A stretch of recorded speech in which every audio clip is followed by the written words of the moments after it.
That's right, folks. Here we go again. The one and only David Payne, alongside Robert, the fan art Olympic edition. Here We we go. back at it. We back at it.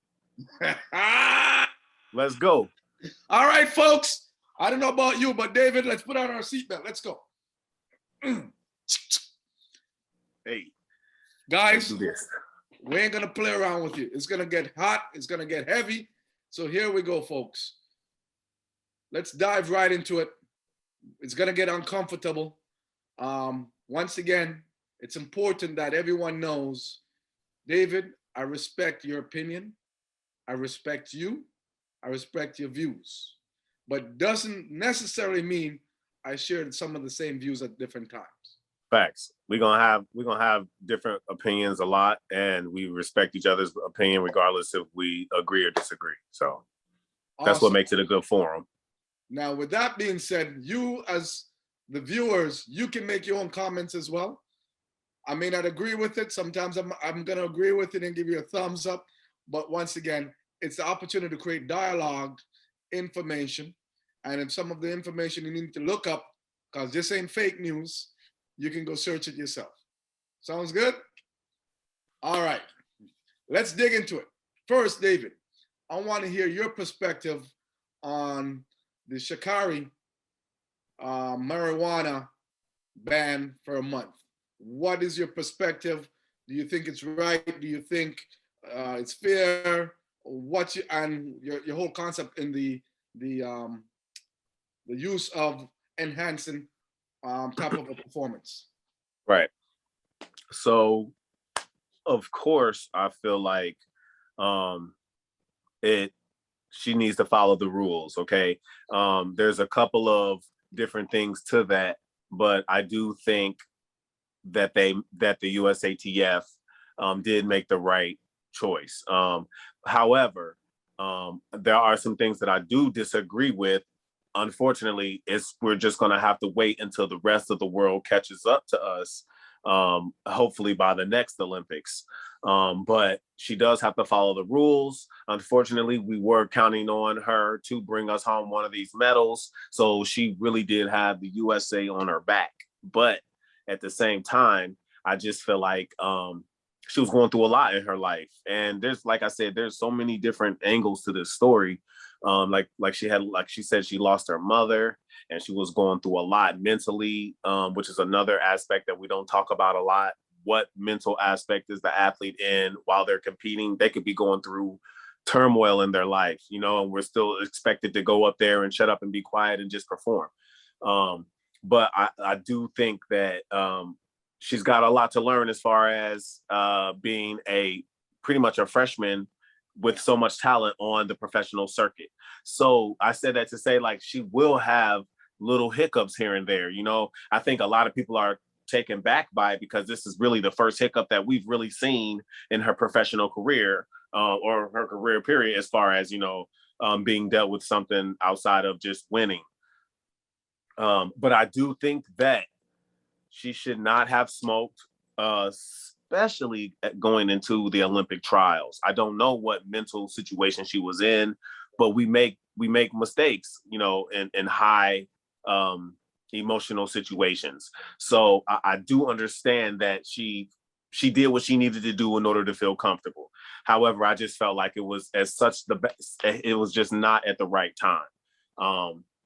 And then I'll say, I'm not worried about her. Unfortunately, we may not get a medal in that event, but I mean, she's so clutch that we have a World's Olympics right after this. So unfortunately, we may not have an opportunity to witness her amazingness in this Olympics in an open race or in the 4x1, but next year is a Worlds, and we have Worlds and relays Olympics coming back up again. So I think what she's going to do is go get in her bag, use this, because I feel like that's the type of person she is. Go get in her bag, do what she needs to do, and come back even better than this. I mean, the Olympics really, to the track and field people, even though it is the most prestigious race, is just really another race physically. Outside of the whole grand, it's the Olympics. I mean, we run races. we run, 20 something races a year if you have a good season. Overseas, same races every year in the Golden League or Diamond League, whatever, AB circuit, whatever you're on. But we see the same athletes and we go to the same competitions. And then when we get to Worlds, it's big to everybody else. Maybe if you're new, but it's not as big to you because you've been running against people, unless you're dealing with your nerves, but you're running against these same people and you're traveling to these same meets all over the year on the circuit. So I just think she just had a little bit of, she didn't know yet. She doesn't understand yet everything, even though she's been to a lot of meets. She knows the drug testing. She knows IAAF.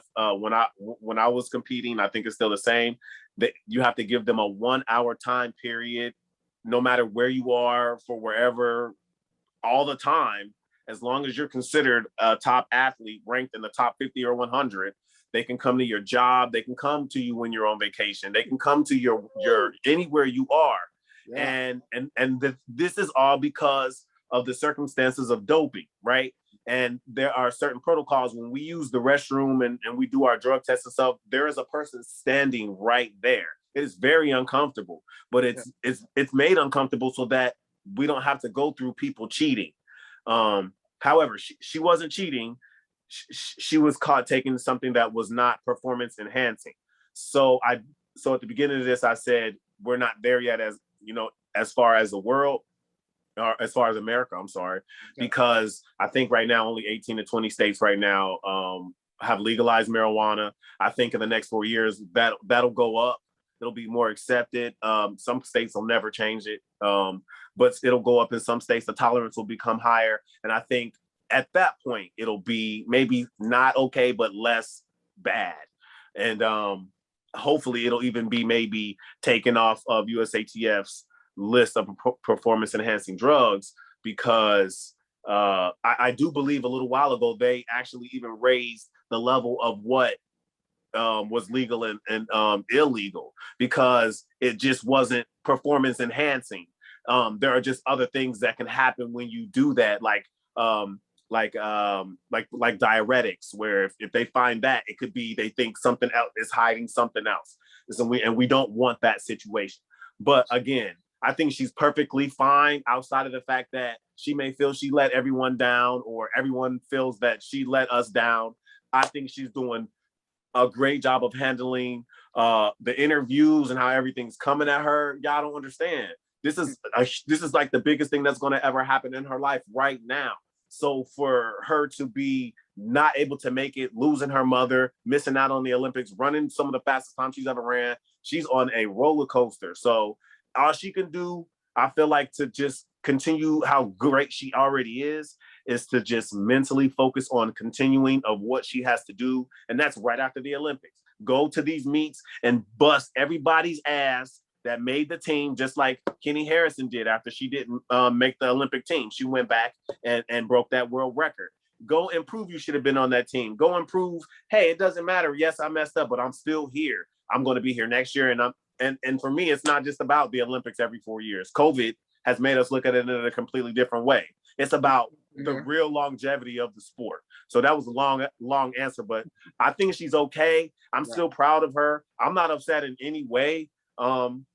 Like I said, I know a lot of professional athletes who smoke, and that's not in track and football, basketball, whatever. Golf people, like, it's people who are CEOs and business owners saying they don't want people smoking, but it doesn't make sense to inhibit somebody from doing a job where or having an opportunity where that doesn't inhibit their performance as far as performance enhancement.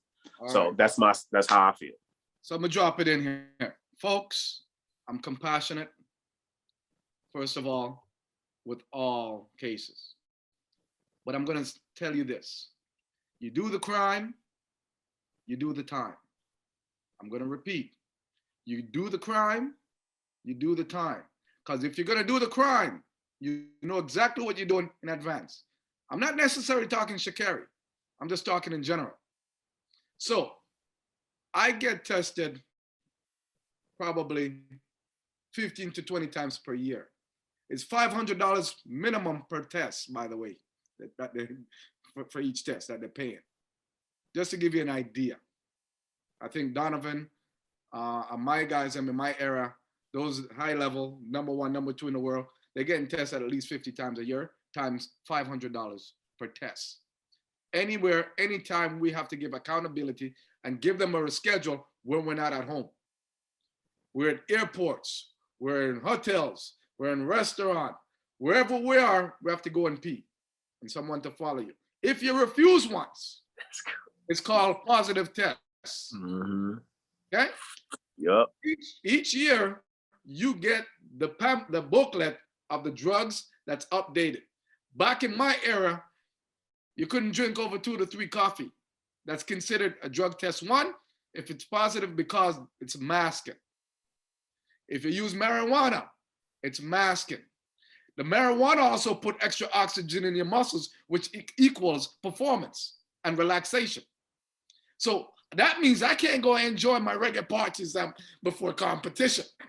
Because when I walk into a reggae party, underground, boom, boom, boom, it's all weed up in there. So I have to remove myself from that because I know if I go in there and I luckily get tested the next day, I could be tested positive. So I remove myself from the situation. From 16 years old, I started competing internationally, right? The policy doesn't say you can't enjoy a marijuana, right? But you cannot enjoy it before competition. Right, in competition, correct. Even in your off season, you have to be careful. Mm-hmm. If you're gonna go enjoy a marijuana, Mm-hmm. you could be getting a phone call. Hey, either you're meeting me today or tomorrow, we're coming to do a test. Where will you be? Right. Right? Right. Sometimes they'll give you a notice, sometimes they won't. It's just you have to be prepared. So in a sense, she has to go forward and live her life in a certain bubble underneath those regulations. Right. It's not only the coach's job to make sure you're updated in your management team or your whatever team, but it's also the individual person at the age of 16 that can read to go through and make sure they're updated each year of whatever the changes are. Right. I love the fact that she took accountability of her actions and that she's going to put protocols in place to correct going forward in the future. So I applaud her of that. So overall, I always say, if you do the crime, do the time. Because if you're going to do the crime, you're already thinking about the process. So you better think about, if you get caught, are you willing to live with those consequences? No matter what it is, drugs, non-drugs, that's my story. And that is my message to you guys. Right. Everyone is responsible for what goes in the body and what comes out. Period. See, that made me have more respect for her not trying to bullshit her way out of an excuse as to why she did, she smoked or whatever. She basically said, I knew it was wrong and I still did it. And, I'm going to pay the consequences for it. And let's move on. It just happened to be, the biggest race that everyone in the world pays attention to, but she'll have so many more races to go. And I just want her to be mentally strong, because we always talk about, obviously, us being physically strong, right? Because we have to be in order to run. But we can't really push through physically if we don't have our mental. And so we really also have to be mentally strong. Let me ask you a question. I'm gonna put you on the spot. As an athlete competing, were you drug free? So I would say in the beginning of my career, I didn't know enough. So I never ever went into a competition, obviously, because I got tested every time. And like you said, the top 5 got tested so many times a year. But there were times where I would be out partying here and there when I did get the opportunity, because I was training so much, and I would partake in, extracurricular things that I wasn't supposed to. But even still, I was working out, and I knew that I didn't have, you just know how much time you have before you compete. And the thing is, you still don't always know. And that's why you also just don't want to even play around with it, because like you said, you can get that call at the last minute. as I did at the last minute at Worlds in 07, where Dominic Arnold got injured, and they were like, hey, come to this race and come run. But you know, it's just not smart. You know what I'm saying? But what I will say is that every year, like you said, they give you a new booklet, and it is the athlete's responsibility to look in that booklet, because they change stuff every single year. I mean, you would not even know if you took a glance at it, what was it before to what it is now. And also, let me say, I see a lot of people commenting on, like, you know, how they feel about her smoking compared to other athletes. And let me just say, track and field gets tested for over 100 drugs that basketball, football, and I'm not sure about tennis or diving, but a lot of other sports don't get tested for. There are drugs that basketball and football can take, or is not considered enhancing, and track and field can't take any of it. So for me, I think it's a great conversation piece to talk about marijuana, but I definitely don't think it's as severe as all the other sports that we have and all the other drugs that they have. I remember there was this big old thing on baseball players and deer antler, and just little things that they take here and there, and looking at the list of what they take. And I mean, our list is extensive. I agree there, David, not to interrupt you, but a lot of those teams are team sports. Right. You can buy different pieces. Right. In a track and field, you're naked. You're by yourself. But you're also competing against individual person.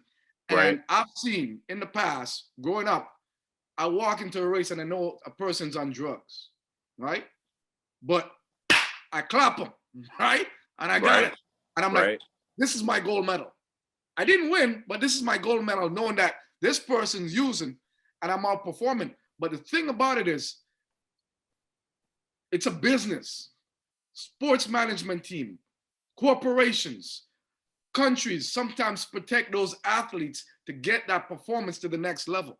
So they will use fine line and different things to protect and shield that athlete to get that performance, because at the end of the day, it's about, for a lot of them, it's about the money, right? It's of course. The money. Because if you win, if, like for instance, Shakira wins the US trials, that's sponsorship in the making. That's different things, right? So in the realm of the marijuana contribute to oxygen. And we know people go high altitude to get extra oxygen for the training. But in the track and field manual, that is legal. Right. So you have to work within the legal piece to be able to do your preparation and plan appropriately, right? And that's where the track and field, the individual piece, where the blurred line, right? You have to stay on the right side. Right. Right. Because the performance aspect, because say she wins the Olympics, say somebody beat you in the Olympics, right? You got second, they win gold. It's cover up. Didn't come out for a while. 5-6 years, they make millions of dollars because of that. That's taken away from you after it comes out that they do drugs. That could have been yours. That could have been your performance. I'll never get that back.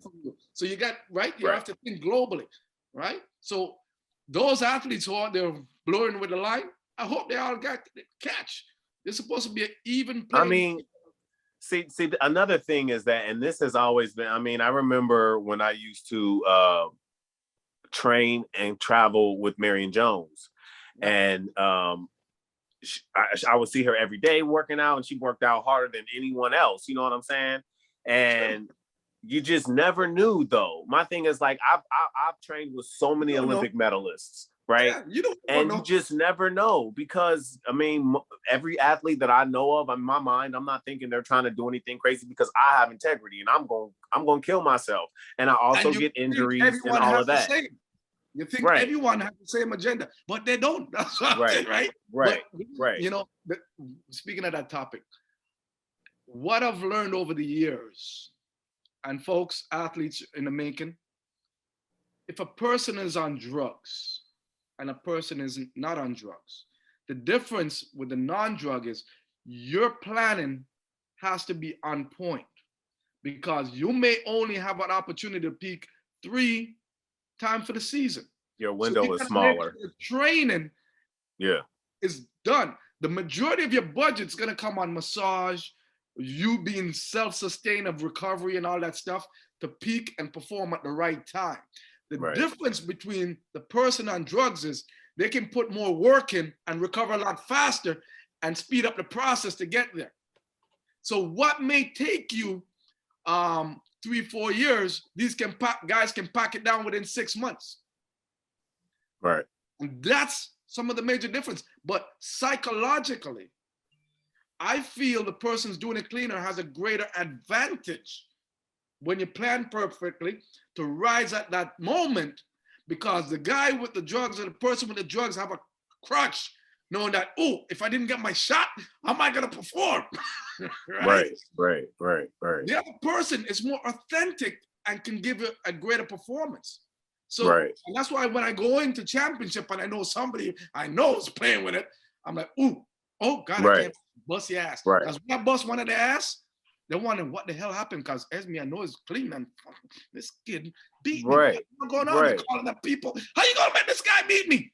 Hey, I got Jesus. I don't know what you got, but I brought Jesus. Jesus is my weapon. Hey, but I will say though, I was happy that Nike didn't drop the ball. I felt like they dropped the ball that the time before with Allison, with her having the baby, because I've seen a lot of women lose their contracts right after they get pregnant, but it was never talked about.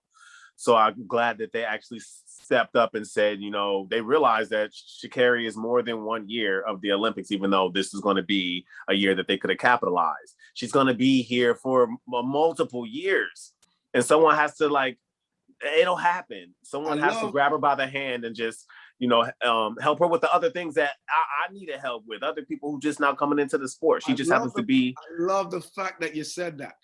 I wanted to take both the comparison and Allyson Felix near the end of the tour, Sha'Carri at the beginning. Alex didn't do anything wrong. A great mother. Everyone should always support, just like they're in the workforce, and support that. And that didn't work out because it comes down to the bottom line: money. Right. Money. You see what I'm saying? Of money course. Potential. So they standing by them. Imagine it was you would have been dropped just like that. Of course. Right? Of course. Because you're not going to make them global money. Of course. Well, right? The thing is this. I feel like at first that wasn't true, because it took for Allison to go to court.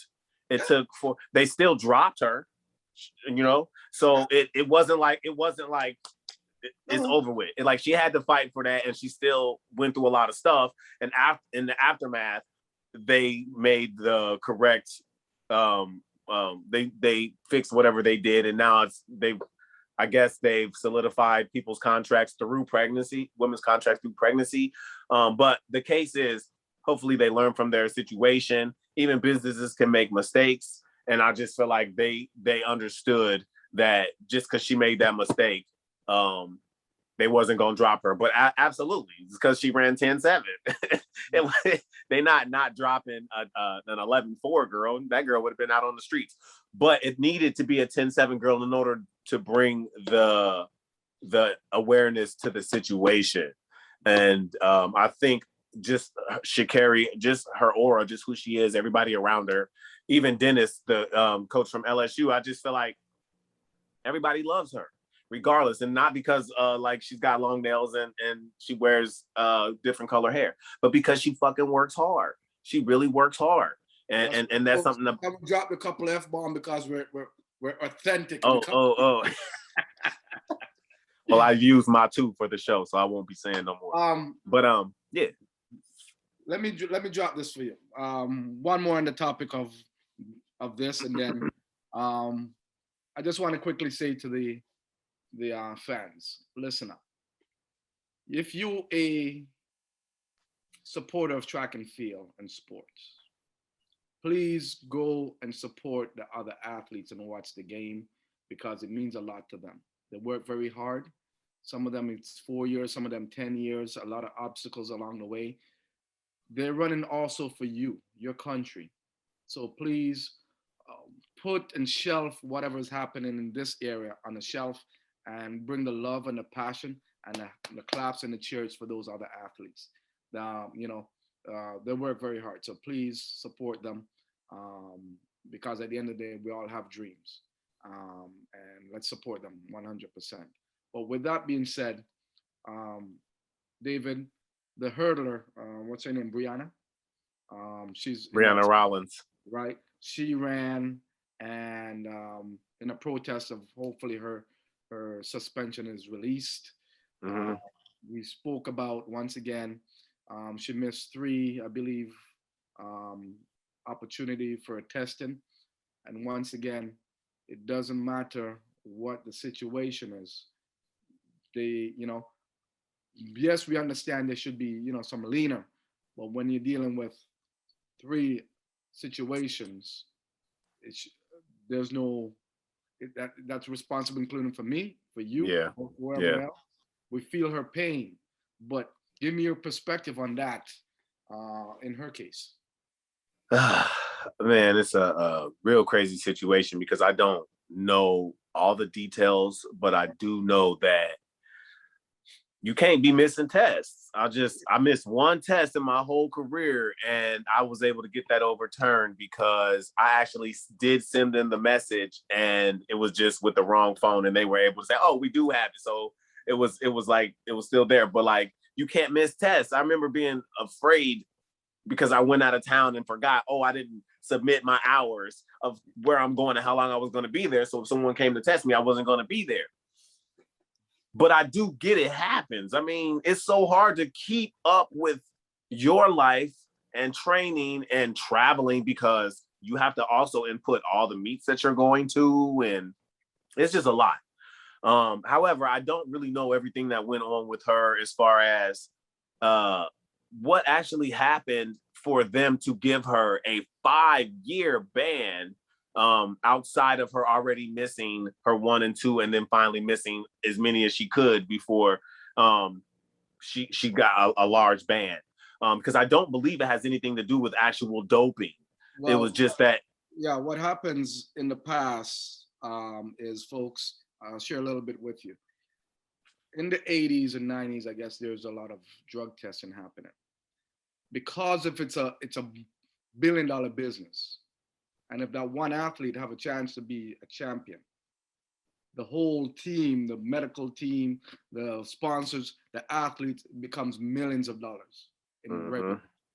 So what happened is, with some of the people behind the scene who has the money to spend, it becomes a business. The fact that they have windows where the clearing of that test for when it happens, it could be within hours, it could be within days, and it could be within a week. Depends back then what was happening. The system of behind the scene has gone so massive where a masking, right, of these things, Right. and the misses of drug tests, if it hasn't cleared the system for them, some of these guys, based on what they use and the money and the cost of behind the medical doctors and scientists, it's called the clearing process. If that is not able to clear out of the system in time for that test, it's a positive test, so they miss that because that's regularly used back then, and depends on the camp and who they're around with, coaching, management, medical doctors. It's also a red flag because of the window of clearance. Mhm. Some of them, we may end up taking it, maybe during a race or whatever, may also use a mask within it. That is why, majority of the time, the top 3 people who finish automatically get drug tested, and Right. then randomly other people behind. Right. Because not only they potentially could use, but they potentially could use a mask and component if they Right. don't have enough time to clear that window. I got you. I Right? got you. So within there, if you miss one, you might get a month or 6 months. 2 times may get you a year. 3 times may get you 4 years, additional to potentially what you had before. But potentially, when a person missed the test because of those levels, that is why that is in place to protect us, the fair Right. body, right? And Right. it's everyone's job when you sign off that you'll always appear for every drug test and make yourself aware at any given time, Right.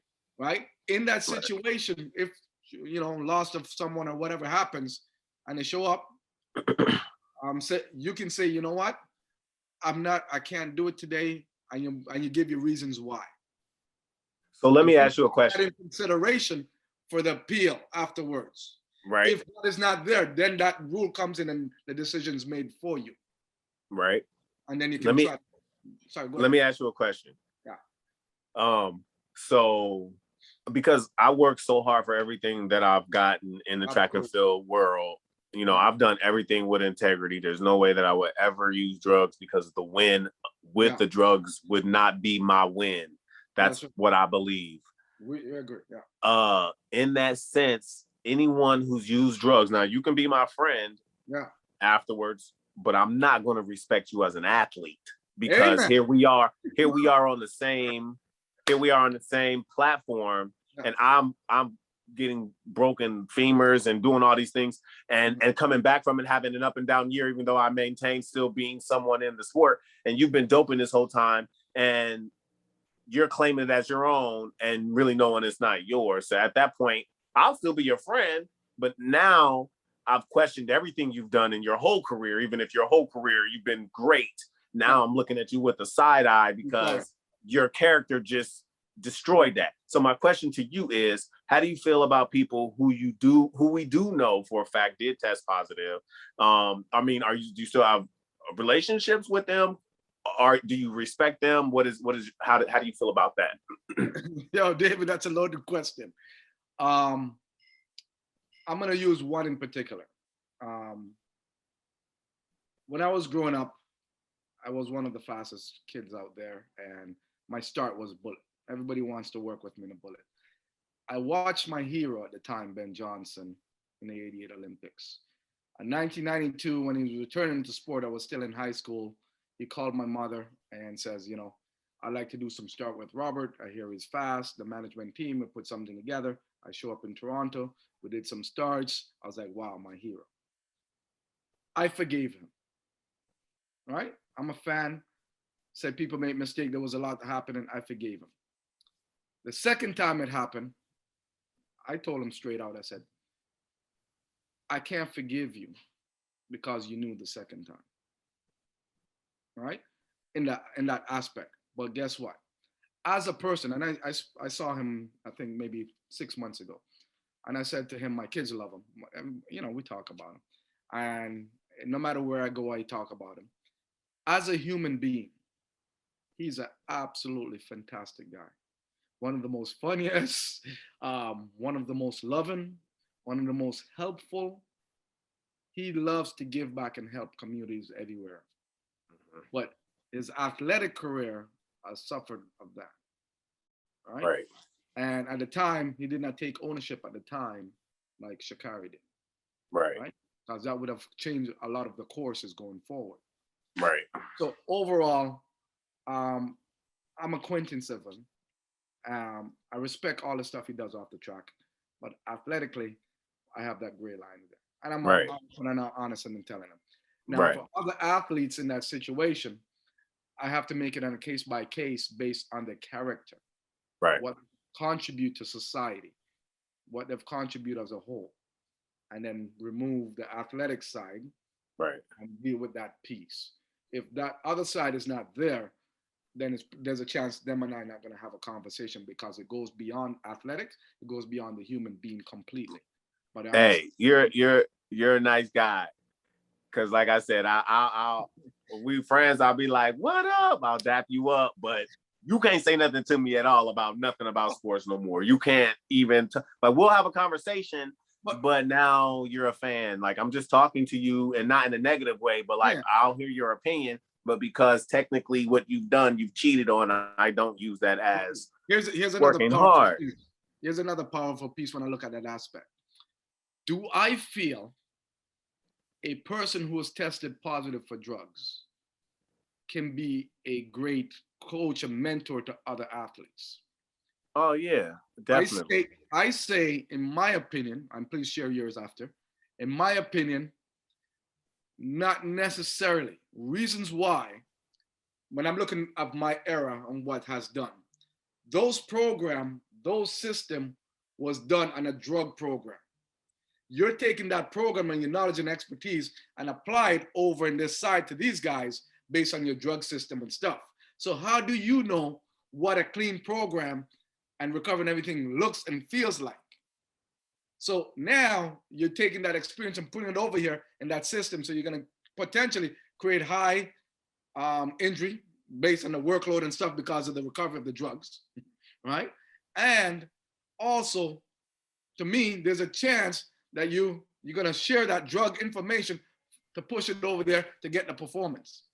So when it comes to the coaching aspect of it, it doesn't sit well with me as a drug coach, a former coach. So I also agree in the sense that, like, I don't want to go and coach up under any coach that has any ties with a background with drugs. But what I will say is that let's just be real.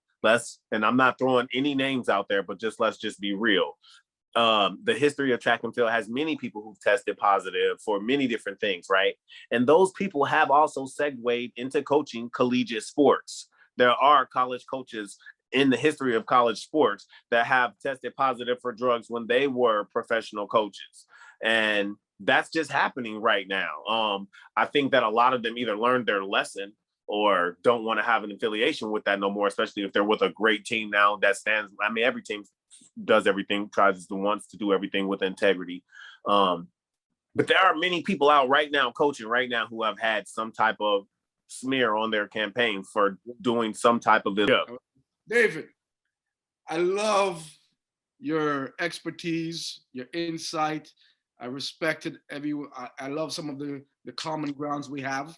But there's a big topic coming up. The Olympics. Has the Olympic movement gone too far? That's a big question there. We're going to touch on a couple other Olympic topic and different things. So the question is, in your mind, with all the things that you're seeing, is the Olympic going too far? Remember, let me set the tone here. Way back in the 1700s, etc., 56 BC's here, when the Olympic ideal first started, right? I think it was an 800-meter run. Then something like 20, 40 years later, now the countries select their athletes to go and put on the jersey and the uniform and represent, and the war stop, where the battle now becomes on the field, right? Everyone is eager to represent the country in the authentic way, just like when you were growing up on the playground, having sports day in your school. It's clean, it's pure, it's fun. We're gonna go battle. Over the years, the movement has changed about 3-4 times. We are in an era where the Olympic movement generate anywhere from $8 billion plus. They contribute about 10% back to different sports organizations, and to say they help the grassroots, but are they really helping? They muzzled the athletes' vocal appearances. You can't wear this, you can't say certain things during the movements. Money, sponsorship, television's right, billions of dollars coming in. You work hard now to represent your country. And once again, the rules are no athletes is paid during the Olympics, but the movement is making billions of dollars. And then you're also silencing them at the same time. So is the Olympic movement going too far? Let's start with the first topic, the swim hat. Seems like it's geared to Black people. Are they going too far? They don't even just say you can't wear a hat for competition, because they used to wear it in the day to protect the hair. But we know when the Black folks here hit the water and come out, it's a different look, right? But what's your thought about that process? I thought that they wore the cap just for aerodynamics, just to keep the hair out of the face or whatever. It sounds racist as hell, but I honestly understand them saying no more caps. if they're going to say no more caps to everybody, then okay, no more caps. But they do have to understand, like, what about if you're Muslim? What about if you still should be allowed to wear whatever you feel is right over your head if it doesn't add to the function of you beating someone else? So I don't understand enough why they are saying no more caps. But I do think how, like, a minority or someone of another religious background could think that that is a racist or racial some type of way of keeping them from compete. Like, a girl has long hair, she's of urban descent, and water does something different to our hair, so she's self-conscious about her hair and she should be worried about actually competing. So I do get those things. But at the same time, I just feel like when you are competing, as long as it is equal across the board and everybody has to deal with the same positives and negatives, it's a fair race. So, but I do think that they have taken it a little too far in that situation. Now, we'll talk about more where they've taken it way too far. But in that situation, I think that they could have handled it a different way. But if that was something that they wanted to forego, I mean, then that's on them. Okay. Next question.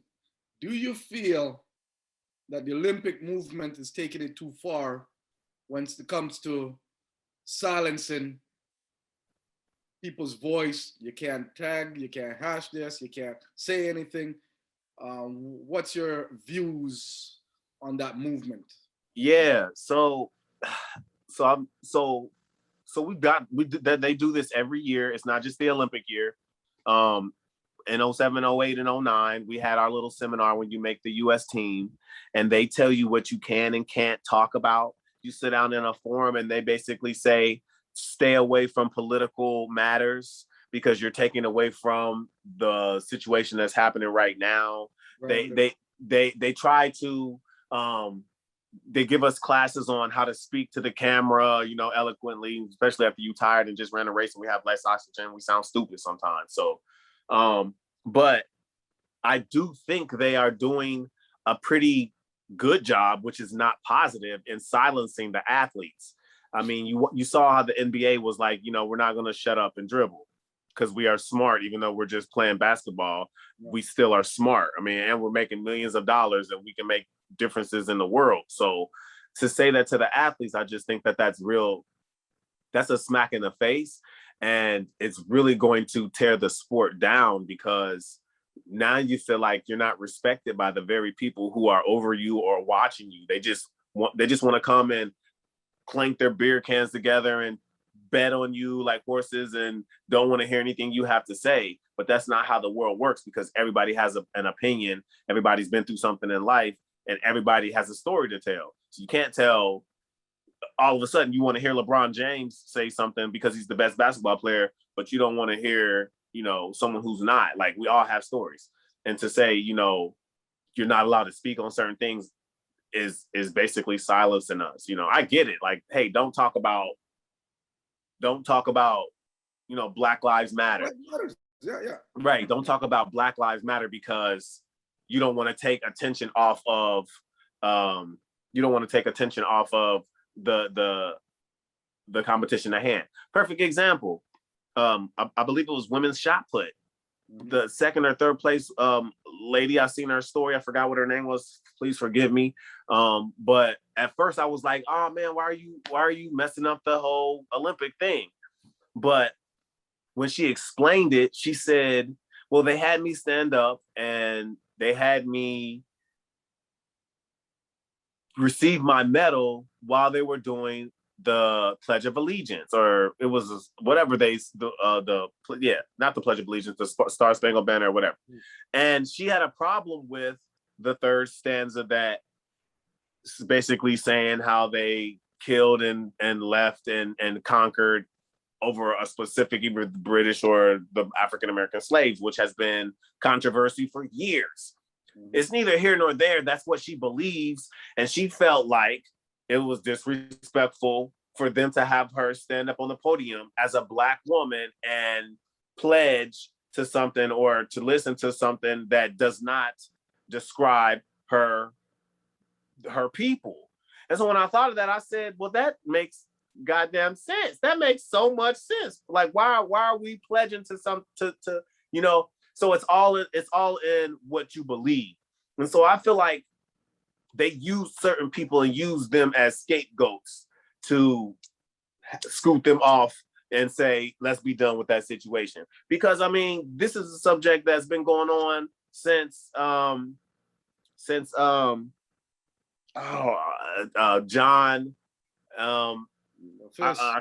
John Lewis. I can't remember the other guys' names, but Tommy Smith Tommy. and them and they were doing this and they weren't the only ones. It was athletes wearing all black. It was athletes doing all type of stuff because even back then we were getting treated very horribly. This is just a new time in a different way, and they're still trying to keep people quiet about what should normally be taught. They just don't want it to be heard. So it's just not the right. They want to control the narrative. Exactly. They won't allow the athletes in their moment. Think of the Oscars, what you get to thank and do whatever. Right. Your moment to say your own piece. Right. Unless it tastes good or sound good for them in the marketing aspect. Right. Would you say they're not with the times? They're still living in the past? I would say so. I would say so. I feel like first of all, making it to the Olympics is extremely hard. Making it to the Olympic trials is extremely hard. Getting an Olympic medal is extremely hard. When an athlete becomes that good and they get a couple of seconds, right? Mm-hmm. They should be able to say whatever the hell they want that's respectful. Doesn't matter if it's about you're not paying them. It doesn't matter. Yes. Give them the they've worked for years to get those 2 minutes on TV to say, hey mom, love you, or Black Lives Matter, or stand up for gay rights. Yeah, like I earned that. So give me my time. Don't tell me to shut up because I just ran 13 seconds. So you're going to listen to what I have to say now. It's not all just, I do appreciate the whole, I thank you, God, for allowing me to be here, because that was also a part of what I said. But if I also wanted to drop a line and be like, Black Lives Matter, all lives matter, whatever the case may be, I would expect the crowd to listen and then afterwards either applaud or say, why did he say that, whatever, but still give me my time because I've worked hard to get it. So don't take that away from me. And the same with the Olympics. Like, you don't condone. That's why at the beginning they give you those little small words that they give, that disclaimer. Olympics does not condone any words that are said by any of the athletes. Small print and work within the small print. Yeah, like give us our time. So I do understand that in the spectrum of things, there is a way, there's a time and place for some things. Like, it still has to be respectful. You can't be doing stuff that makes someone of another race or something feel uncomfortable. It still needs to be positive. So no negative stuff, but at the same time, let us speak our voice. I think they may come back and tell us, David, that, you say Black Lives Matters, it's going to make some other people uncomfortable. And see, that's the problem. That's a whole nother topic. That's the problem with people not being happy with Black people being happy about being Black. It's not my fault that you're mad that I'm happy about being Black. Yeah. It's not my fault that you're mad that my skin complexion or the hair that grows out of my head or the way that she wears her nails or the way that she wears blonde hair or that they have an afro. Like, get with the times. Deal with it. We're here. It's a wrap. Like, we're intelligent, we're beautiful, we're not. You see all these beautiful Black women going to. I can't understand why we're having all these problems and we're not looking at more positive things that are happening right now. Like, be who you are, and at the same time, it's like we're not just talking about people who are sitting on the couch eating cheese doodles. We're talking about people who are doing amazing things across the world, being ranked in the top 10 and 20 in the world. You don't want to hear what they have to say. You don't want to hear what got them there, their ups and downs. Hell, your kids are doing what they're at the top game doing. So why don't you want to hear their struggles, their stories, their point of views? It don't make sense to me. It's just like, shut up and play. Yeah. That's crazy. Now, the next one we want to talk about is is the Olympic movement going too far for host people who wants to host the Olympics? The cost is just getting out of hand. Yeah, Remember when we had the Olympics and it cost nothing? The stadium's already there. Boom, you put things in. Now you have to create a whole new infrastructure, bidding, and then this, and there's a lot of money and pieces involved. Do you think they're going too far? And because they're going too far, countries not going to want to host anymore because of the ramification it may cost the country, right, the people, right. because of the expense. Your thoughts and process. So like I said, like, we used to get excited because the countries would bid on the Olympics, and then you would see the selection of who got it, and then the countries would cheer, right? Was like, so I definitely think they're going too far in the sense that now countries that actually got the bid, the infrastructure, it implodes. In 2008, Beijing, China, I mean, they built this village for us. And I believe that they were able to turn that village into housing development, right? Yeah. And they still use like the swimming building and the bird's nest and all that stuff, because they're heavily in the world of track and field, and they still were able to find ways to use the facilities, right? Because they still stay on the circuit, and they actually are a part of like Diamond League races in the world of track and field, like I said. But the other little countries who like Brazil or somewhere that may actually get the Olympics, they're going to pour so much money into the Olympics, banking on that they're going to get that back. And then what's going to happen is they may get it back, but they're not going to be able to continually keep that up. So everything that they built is going to fall. I mean, I've already seen it. Some stadiums aren't even open anymore. They're dilapidated. They're just sitting there waiting to crumble. All of the dorms, all of the places. So yes, I do believe that the Olympics is going too far. But that's because our whole world is based off of competition. What doesn't make it fails, and it gets brushed to the side, and we move on. But let me say this. I would like for the Olympics to start doing it in places that are like third world countries, but have beautiful places, and give a lot of the proceeds to the community around where they had it. That would definitely help the infrastructure. Like you said, they make $8 billion. Imagine if they gave $1 for every something. You know what I'm saying? Like, we're like, you're like leaving these countries dry. You know what I'm saying? Like, I would love, and this my dream was to compete in the Olympics when it was in the USA. Yeah. The Olympics was in what, 1986 when it was in, or 1996 when it was in Atlanta. 96, the last one, yeah, 96. Right. So could you imagine if they had the Olympics in Atlanta in 1996, and then everything went to crap. Everything was run down. And in a sense, that might have been almost close to what happened, but the United States infrastructure has been able to maintain stuff. You know, there's parks downtown in Atlanta. There's monuments. There's all types of stuff in there where the memory is held, right? These other countries they're barely even making it now. So when the Olympics is over with, it has to do more than just bring a good feeling to the country for the moment. We have to do something at the end of the day to continue this. Because, I mean, we stopped war for the Olympics. Yeah. We might be feuding with another country. We're going to say, all right, let's hold up. Let's see what our people can do.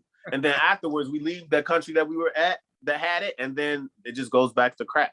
So, I mean, I do think that we definitely need to have a better strategy to not make the Olympics just every 4 years and then look back and see, you know, turmoil, or, you know, like the Olympics was there. So but yeah. In other words, a takeaway, make sure it's sustainable. We understand that the Olympics also has political piece to it. So the countries looking to rev up their economy and stuff, you have to be mindset and be careful at what cost is this to you as a country, and what cost is it to the city. There should be at least a cap. The countries with their infrastructure already should be one of the countries that able to host at a low cost. Yeah. So make it more sustainable. utilize the system that is there already. Do you? If you're a country that looking to, and there should be a lottery for countries who potentially third world or would like to host it, where the Olympic Association movement can say, you know what, we're going to generate more of this profit as this country, like what they're helping out with some of the athletes who doesn't have the ability to make a team or afford it. They have that refugee situation where they help do that for other countries as well. Right. You're going to pick up most of the cost with all that money you have sitting in that nobody getting paid on this side. Do you think that this will be the most expensive Olympics that we've had? I mean, also considering like coronavirus and all of the steps to take to make things safer and cleaner. And I'm sure that every Olympics costs a little bit more than the last Olympics to try to outdo the last Olympics. So do you think this will be the most expensive Olympics? I think Paris might be the last one, and then people start pivoting and countries and saying, hey, I'm sorry, I can't afford it. So and if everyone does that, hey, can't afford it, the Olympic movement thing is going to be gone. Right? So it has to be an opportunity for everyone to be a win-win situation, but it's not a win-win for everyone. Right. Speaking of win-win-win for everyone, woo! I think this is the last topic, folks. All right. It's gonna get nasty, but here we go. Do you think the Olympic movement has gone too far by not paying the athletes for going up like all the other sports for world championships? All the other sports get paid. Why do you think the Olympics feel like they're in a position to be able to say, you know what, this is the Olympics, this is our brand. We're gonna make all the money and you ain't getting paid, but you are the star that's gonna help fund this for me to get my television money, my ticket money, my this money on the backs of athletes. Do you think they've gone too far by not putting that in place already, just like the NCAA? So I'm gonna watch what I say. I don't think they've gone too far, but I think they've taken advantage of athletes in the time that we're living in now. Yeah. And when I was competing, we went from Golden League to Diamond League, where, and I know we're talking about the Olympics, but just a little story up to it. We went from Golden League to Diamond League, where if you won all of your races, you won $1 million. I believe I watched Sonia Richards and Elena Isinbayeva take home multiple millions of dollars because they won all of their events. To Diamond League now, where if you do something like that or you win, you get a diamond that costs about $13,000. Also, the Diamond League kicked out a lot of people who could have came in because they had a good year and done well and got a good prize money and a good ranking and a ranking number for your rankings, to where they only were able to take the 10 people who were doing well in the world that year and put them in some type of contract where they would be fighting for the lanes. It just changed so much. I mean, there were cups, there were I remember the Spartans Cup. There was just so many different ways that you could not be taken advantage of. And then it goes back to, I remember talking to Otto Bolton and John Drummond and just people who, Carl Lewis, people who were back in the day when they were allowed to have multiple sponsors. And I believe, I'm not sure if it was Nike, but I believe it was the shoe companies that were like, no, you're not going to be able to have Tyson's Food, that person, a donut company, tire company, and a shoe company all at the same time. Because you're killing us here. You're making more money than we are. And I think when they said you're only allowed to have one sponsor, that was the end of the power that the track and field athletes had. And again, like I said, we went from Golden League to Diamond League. We've had forums where we've tried many times in the body of track and field to get people to try to form what is it called when you like at a job and you're trying to get people to strike and all that stuff. So we weren't necessarily trying to strike, but we were trying to get everybody to come together so that we could at least some way protest against how they were getting more money off of us and we were the talent. And it did. I don't think it worked as well as we wanted it to, and all the sponsors and all the political stuff that happens and goes along with it shrank what the athletes were able to make. And again, the meet directors, the promoters, even the agents and the coaches, I believe, make more than what the athletes make. And until we are able to come together, and this is the main problem. See, when you're in the system for a while and you've ran track for many years, you start understanding. But when you first come out of college, you're more likely to take anything that a company will throw to you because you're fresh out of college. Now, I don't think this will be the same anymore now that the NCAA is allowing people to get paid. It might change how it is. But back when I came out of college, you came out of college, you was broke, you didn't have no money, and you were going to go to whoever was going to pay you to run. 20,000, 30,000, equipment deal. That's awesome, right? But then you lock yourself into something and you don't get what you're worth, and it fumbles and you fall over it. So it was hard. It was hard for people to start a union when the young cats were coming out of college willing to take what the people who were already doing well in the system were trying to fight not to have to take. And it was hard to form a union. So I think we're still having those problems because, I mean, for example, someone who was running a world record time for Nike outside of Sha'Carri Richardson for the women's hurdles, for the women's 100, gets in trouble, and they say, okay, we're going to take your contract, and we're going to split that contract into 4 contracts and give it to 4 people coming out of college because they're younger, they have more longevity, and they're going to take less than what you're asking for because they're coming fresh out of college. It's just really hard to form a united front when people coming out of college or people who are not getting the same opportunities all of a sudden get a taste of the pie. It's hard to have people hold out when they don't know, the effects of taking anything that you get. And you learn that when you start competing over a period of time. Because, I mean, I think when I first came out in 06 and 07, Nike had came and offered me maybe like $15,000 or $20,000. And I was so excited to jump at it. But my agent was like, no, we're not taking that. And I'm like, you saw the Nike symbol. Yeah. I'm like, oh, I want the Nike gear. I want to get the box on my porch with the Nike shoes in it and everything.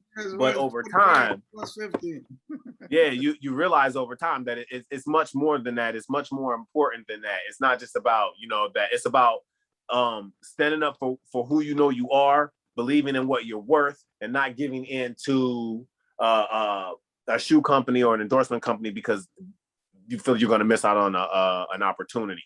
And when you do that, those times, you may be running for a while with no logo because you're sticking to your guns and what you believe. And I ran for my whole first part of my professional year running excellent. I was running 13.0. I was wearing all black. Mm-hmm. In fact, I ran a couple years in all black and was running well and never got an opportunity until I started going to USA's, getting in the top 3, 4, and 5, and then I started getting some companies coming at me or whatever. But yeah, don't sell your worth. In '96, after joining Team Canada, we signed a paper. You're not allowed to do certain things. You're not allowed to wear certain things. I get that. This is your uniform. Great, I'm going to respect it. But you know what? In my uniform, by my country, there's no spikes. And that's a very specific thing. Clothing, you understand, but my shoes has to be fit certain way, and there's only certain style of shoes I wear. So I have a different sponsor for my shoe. But guess what? I don't care to wear your hat because it's personal. So during the Olympics, after reading the fine print, I decided I'm going to wear some of my sponsors' hat and different things. And I knew I'm playing with the black and white line there, but I already prepare to deal with the consequences of my actions. I've talked to my lawyer. He says, sure, go ahead. I've talked to my sponsors. They say, sure, go ahead. I back you. Because one thing I know for a fact, David, when it comes to advertising and marketing, if I'm going up against the Olympics, that kind of advertisement I can't afford to pay for. but the media is gonna, and the exposure I'm gonna get is gonna worth every bit of it. Right. And the sponsor's gonna make more money. I'm gonna make more money. So that is why false start now becomes obsolete, because I false start because it gives me 7 minutes of extra prime time on TV. Right. Yep. Right? That is why I wear my Inco hat, my sponsor's hat during the different rounds. And if they sue me, I tell them, bring me to court. There's a lot of exposure, because guess what? I need something to cover the sun from getting heat strokes. And the night before, I just cut my hair. I might catch a cold. I need to keep it nice. Hey, you crazy, bro. So you have to think between the lines to be able to get what you want as well. But my question is, do you think today's athletes can step up together and fight the Olympic movement, what's happening during the 2021 Olympics, 2021 Olympics, and says, you know what? After opening ceremonies, they decided we're going blank. Unless we get equality, unless we're gonna start getting paid, no event starts the next day, unless something in agreement. Do you think any of the athletes are brave enough, willing to do that and sacrifice for each other to make changes, which I know for a fact, if they do that, the Olympic movement will have a contract within an hour. So millions of dollars would have to go back. Do you think I agree the athletes I agree with you. To do that? I agree with you. I do think that if they're able to unionize, most certainly the Olympic Committee would have to go run to the office and have a conversation. Oh, you'll have a deal with it out before it goes exactly. back. Exactly. Can we do it? I don't know, because you know what it's going to take? It's going to take the athletes that are number one and big and have a lot of money and have a lot of weight.